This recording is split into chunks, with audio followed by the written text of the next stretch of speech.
Hello friends, fast track pharmacy में आपका स्वागत है। हमें लास्ट वीडियो में फार्मास्यूटिकल केमिस्ट्री का लेक्चर 5 कवर किया था, यूनिट फर्स्ट का, जिसमें हमने लिमिट टेस्ट ऑफ आयरन के बारे में पढ़ा था। आज हम पढ़ेंगे इसके lecture number 6, limit test of for sulphate के बारे में पढ़ेंगे। तो लिमिट टेस्ट फॉर सल्फेट क्या होता है? This test is perform in organic substance. ये टेस्ट इनऑर्गेनिक सब्सटेंस में किया जाता है, ठीक है। The purpose of this test is to detect sulphate impurity. इसका मेन पर्पज होता है इम्प्योरिटी को डिटेक्ट करना, मतलब कि सल्फेट इम्प्योरिटी को डिटेक्ट करने के लिए, जांचने के लिए कि उसमें सल्फेट की इम्प्योरिटी कितनी है, ठीक। It help in preventing the presence of sulphate in sample. ये टेस्ट सैंपल में सल्फेट की प्रेजेंसी को रोकने में के लिए हेल्प करता है ये, ठीक है। ये था हमारा सल्फेट का इंट्रोडक्शन। अब आते हैं प्रिंसिपल का। प्रिंसिपल क्या है हमारा? The principle of this test is based on reaction with barium chloride. इस टेस्ट का प्रिंसिपल जो होता है वो बैरियम क्लोराइड पर बेस्ड होता है, ठीक। In this presence of dilute HCl solution, barium chloride react with solute sulphate. जब डाइल्यूट HCl सॉल्यूशन की प्रेजेंस में होता है तो बैरियम क्लोराइड सॉल्युबल सल्फेट के साथ रिएक्ट करता है। This reaction confirm the presence of sulphate impurity. ये रिएक्शन से, तो ये रिएक्शन हमारे पास दी गई है, उस रिएक्शन से सल्फेट इम्प्योरिटी की प्रेजेंसी को कंफर्मेशन होती है कि कितनी उसके अंदर सल्फेट इम्प्योरिटी प्रेजेंट है।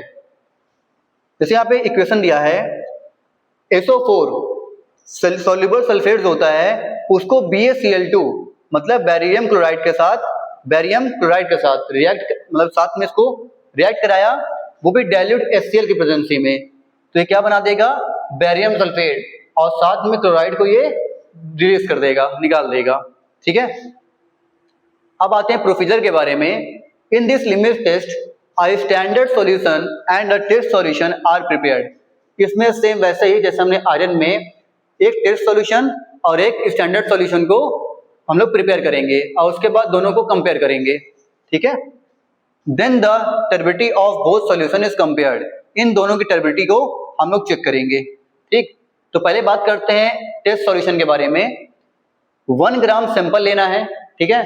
उसमें 2 ml HCl हाइड्रोक्लोरिक एसिड को ऐड करना है और 5 ml BaSO4 बैरियम सल्फेट को उसमें लेकर उसको 45 ml तक डाइल्यूट कर लेंगे। देन उसके बाद आफ्टर 5 मिनट फिर हम उसको टर्बिडिटी को चेक करते हैं कि वो कितना धुंधलापन है। टर्बिडिटी में तो मतलब होता है उसके धुंधलापन को देखना, ठीक है। उसके धुंधलापन को चेक करेंगे। देन उसके पहले हम लोग को चेक करने से पहले हमको स्टैंडर्ड सॉल्यूशन प्रिपेयर करना पड़ेगा। तो इसमें हम लोग K2SO4 मतलब पोटेशियम सल्फेट को लेंगे, उसमें 1 ml का 0.1089% वेट पर वॉल्यूम सॉल्यूशन को लेते हैं, ठीक। फिर उसमें 2 ml HCl और डाइल्यूट H2O मतलब डाइल्यूट वाटर मिक्स करके सॉल्यूशन को 45 ml तक बना लेते हैं। देन फिर 5 ml BaSO4 रीजेंट को मिक्स करते हैं, ठीक है। क्या करते हैं? BaSO4 बैरियम सल्फेट को रीजेंट को उसमें मिक्स करेंगे, फिर 5 मिनट पे उसको रोक देंगे। Then check turbidity. अब उसकी टर्बिडिटी को चेक करेंगे। चेक करने के बाद हम जो टेस्ट सॉल्यूशन को अभी प्रिपेयर किया है वो, और साथ में जो हम लोग स्टैंडर्ड सॉल्यूशन प्रिपेयर किया है उसको, दोनों को कंपेयर करेंगे। जिसकी टर्बिडिटी ज्यादा होगी वही हमारे रिजल्ट में बोला गया है। जो हमने टेस्ट सॉल्यूशन लिया था, टेस्ट सॉल्यूशन हमारे पास था, उसकी टर्बिडिटी स्टैंडर्ड सॉल्यूशन से कम आता है तो हमारा टेस्ट पास हो जाता है। मतलब कि स्टैंडर्ड सॉल्यूशन ज्यादा होगा, मतलब ज्यादा टर्बिडिटी होगी उसके अंदर, और टेस्ट सॉल्यूशन क्या होगा? कम होगा, तो हमारा टेस्ट पास होगा। और अगर क्या होगा? स्टैंडर्ड सॉल्यूशन ज्यादा टर्बिडिटी हो गया, ठीक है, मतलब कि कम हो गया, सॉरी, और टेस्ट सॉल्यूशन ज्यादा हो गया, ठीक है, मतलब धुंधलापन ज्यादा उसमें हो गया, तो हमारा टेस्ट फेल हो जाएगा, ठीक। तो ये हमारा क्या है? लिमिट टेस्ट ऑफ सल्फेट, ठीक है। अब इसके बाद हमारा दूसरा आता है limit test for heavy metals के बारे में। अब इसको हम लोग कवर करेंगे इसी वीडियो में, limit test of heavy metal. तो हैवी मेटल होता क्या है पहले ये जान लेंगे हम लोग। heavy metal can be defined as element having high density. Heavy metal उन एलिमेंट को कहा जाता है जिनकी जो डेंसिटी होती है वो हाई होती है डेंसिटी, ठीक है। दे पॉजेस हाई एटॉमिक वेट, इनका जो एटॉमिक वेट होता है वो भी बहुत हाई होता है, ठीक है, ज्यादा होता है। They also have high atomic number, इनके हाई एटॉमिक नंबर होते हैं, ठीक है। क्या बात करते हैं लिमिट टेस्ट के बारे में। This test is performed in inorganic substance to detect the impurity of heavy metal. Heavy metals की इम्प्योरिटी को चेक करने के लिए इस टेस्ट को किया जाता है, ठीक है। ये लिखा हुआ है, ये टेस्ट इनऑर्गेनिक सब्सटेंस में हैवी मेटल्स की इम्प्योरिटी को डिटेक्ट करने के लिए परफॉर्म किया जाता है। दूसरा, in this test the colour of the test solution is compared with the colour of the standard solution. इस टेस्ट में जो हमारा टेस्ट सॉल्यूशन का कलर होता है, ठीक है, और स्टैंडर्ड सॉल्यूशन का कलर होता है, उन दोनों को भी हम लोग कंपेयर करते हैं, ठीक है। फिर बात करते हैं प्रिंसिपल की बात करते हैं, ठीक है। हैवी मेटल्स के प्रिंसिपल क्या होता है कि the limit test for heavy metal is based on chemical reaction. Heavy metal का लिमिट टेस्ट एक केमिकल रिएक्शन पर बेस्ड होता है, ठीक है, इसका एक केमिकल रिएक्शन होता है। In this test one solution contain, एक सॉल्यूशन को कंटेन करेंगे heavy metal and the other is a saturated solution of H2S। इस टेस्ट में एक सॉल्यूशन में हैवी मेटल होता है और दूसरे में H2S का स्टैंडर्ड सॉल्यूशन होता है, ठीक, दो सॉल्यूशन हमारे पास होना चाहिए।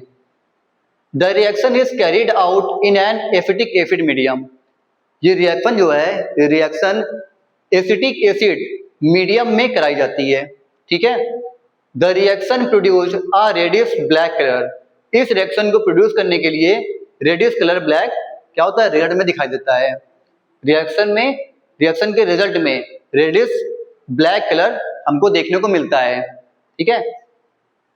This colour is then compared with the standard solution. इस कलर को हम लोग क्या करते हैं, कंपेयर करते हैं स्टैंडर्ड सॉल्यूशन के साथ में। जैसे यहाँ देखिए पीबी हमारे पास लेड दिया हुआ है, लेड को हम लोग H2S मतलब सैचुरेटेड सॉल्यूशन के साथ रिएक्ट कराया तो हमारा क्या बना दिया, लेड सल्फाइड, ये बना दिया, और साथ में हाइड्रोजन को इसने रिलीज कर दिया, अलग कर दिया। क्लियर। अब इस हैवी मेटल के हम लोग प्रोसीजर की बात करते हैं, कैसे इसकी प्रोसेस करते हैं। To detect the impurity of heavy metal certain method are given.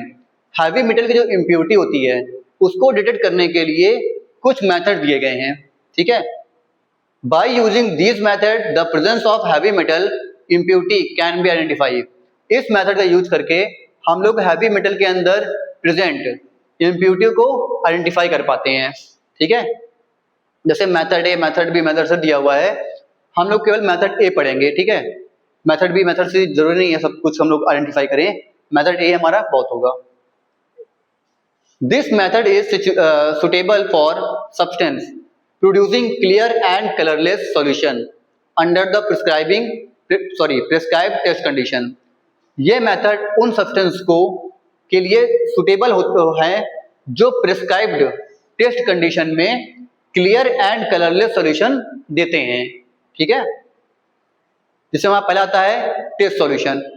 Take 25 ml of sample solution in a natural cylinder. हम लोग 25 ml सैंपल लेते हैं, वो भी नेचुरल सिलेंडर में, ठीक है। एंड डाइल्यूट टू 25 ml, और 25 ml तक इसको डाइल्यूट करते हैं। फिर इसके पीएच को एडजस्ट करते हैं। Adjust pH 3.4 bye using dilute acetic acid and ammonia solution, ठीक है। फिर इसको डाइल्यूट करेंगे 35 ml तक। कितने ml तक?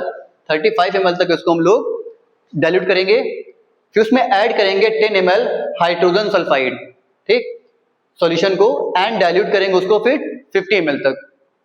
फिर उसको 5 मिनट वेट करेंगे और फिर इसके कलर को हम लोग कंपेयर करेंगे, ठीक है। लेकिन उसके लिए पहले हम लोग को स्टैंडर्ड सॉल्यूशन प्रिपेयर करना पड़ेगा। इसमें क्या है हमारा, take 2 ml of standard solution. हमने 2 ml स्टैंडर्ड सॉल्यूशन को लिया, is taken and dilute 25 ml, और लेने के बाद उसको 25 ml तक डाइल्यूट करेंगे। एडजस्ट पीएच, इसका भी पीएच हम लोग एडजस्ट करेंगे 3.5 तक by using dilute acetic acid, जिसमें हम लोग डाइल्यूट एसिटिक एसिड और अमोनिया सॉल्यूशन को यूज करेंगे। फिर डाइल्यूट करेंगे उसको 35 ml तक। Then add 10 ml hydrogen sulphide solution. फिर 10 ml तक इसको क्या करेंगे, ऐड करेंगे हाइड्रोजन सल्फाइड सॉल्यूशन को। फिर डाइल्यूट करेंगे इसको 50 ml तक और 5 मिनट्स के लिए इसको छोड़ देंगे। कंपेयर द कलर, फिर इसके कलर को हम लोग कंपेयर करेंगे, ठीक है। टेस्ट सॉल्यूशन और स्टैंडर्ड सॉल्यूशन हमारा दोनों बनकर तैयार हो गया है। अब इन दोनों को कलर देखेंगे कि दोनों कलर कैसा आता है, ठीक है, जो कि रिजल्ट में दिया गया है। टेस्ट सॉल्यूशन का कलर स्टैंडर्ड सॉल्यूशन के कलर से डार्क नहीं होना चाहिए, मतलब इसमें स्टैंडर्ड सॉल्यूशन का कलर डार्क होगा कंपेयर टू टेस्ट सॉल्यूशन, ठीक है। अगर टेस्ट सॉल्यूशन का कलर लाइटर या इक्वल है स्टैंडर्ड से तो सैंपल हमारा पास हो गया, ठीक है। लाइटर मतलब हल्का है, ठीक है। अगर टेस्ट सॉल्यूशन का कलर डार्कर है स्टैंडर्ड से तो सैंपल हमारा पास हो जाएगा, सॉरी सैंपल हमारा फेल हो जाएगा, ठीक है। क्यों? क्योंकि स्टैंडर्ड का कलर क्या होना चाहिए, ज्यादा होना चाहिए, ज्यादा डार्क होना चाहिए कंपेयर टू टेस्ट सॉल्यूशन के, ठीक फ्रेंड्स। तो आज हमने लिमिट टेस्ट ऑफ सल्फाइड और limit test of heavy metal को क्लियर कर दिया है, ठीक फ्रेंड्स। अगर आपने लास्ट वीडियो नहीं देखी हो लिमिट टेस्ट ऑफ आयरन और जो बाकी वीडियोस हैं तो आपको हम डिस्क्रिप्शन में आई बटन पे उसके लिंक प्रोवाइड कर देंगे, ठीक है फ्रेंड्स। वीडियो फ्रेंड्स जितना हो सके उतना ज़्यादा शेयर कीजिए, लाइक कीजिए और हमारे चैनल को सब्सक्राइब कीजिए, ठीक है फ्रेंड्स। जय हिंद, जय भारत।